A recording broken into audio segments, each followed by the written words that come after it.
Greetings and salutations, everybody. Lord X here, and if you haven't heard already, if you've been blocking out the internets at a whole and you haven't been listening to your friends or whatever, well, you might have seen a funny little big news story pop out, and that's Microsoft is backtracking on their whole DRM, blocking used games, etc., etc. That's right, the Xbox One 80 will now support used games. You can play offline. It won't have to check in every 24 hours. So, I say congrats. Congratulations, not to Microsoft, but to every one of you that went out there and campaigned against this, because who knows what it took. Maybe it was everybody complaining and bitching about Microsoft's decisions. Maybe it was pressure from GameStop or pressures from developers, publishers. Who knows what it was, but the fact is that the Xbox One is not going to use some shitty concepts now. However, this does mean that the whole 10 people on your friends list or family will be able to play your games. That's out of the question now. That's not happening. Sharing games now is not occurring because you can do this. Basically, guys, everything is going back to the way they are right now. However, despite Microsoft finally waking up and doing this big thing, which I think is great, I say kudos for them to actually doing this, even though it kind of makes them look a little bit weak for giving in. I'm honestly surprised, but in a good way. I mean, this kind of makes me have that feeling now of I kind of want an Xbox One after I have my PS4 and Wii U. But, there's that inkling there now of, I kind of want you.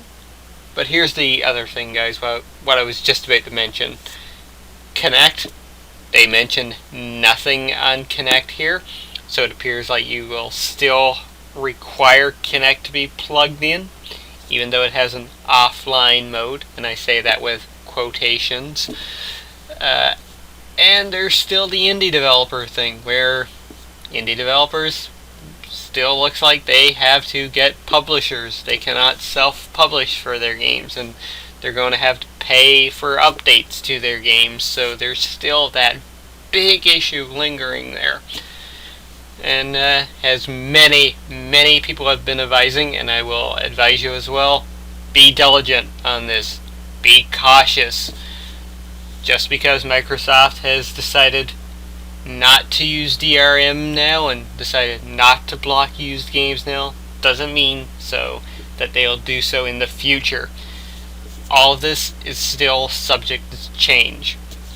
Granted, Sony too has this ability, so for your next gen systems, be cautious of the decisions you're making. Personally, I'm still going with a PlayStation 4 because Sony didn't even consider doing the DRM thing and didn't even consider blocking used games, and they've been much more approachable about their actions and listening to the consumer. So that's my personal choice to go with Sony there because of those things.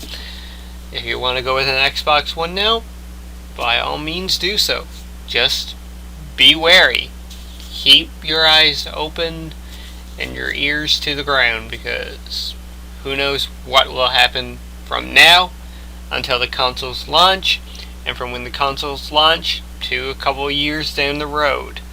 Still, it's a good thing, guys. It's a good day to be a gamer, because now that the consoles are on more even footing, now that the PS4 and the Xbox One, still a stupid name by the way, are much more even in terms of what they're going to be doing, this means that a lot more focus may go into great gaming experiences, which means great value for us, the consumer.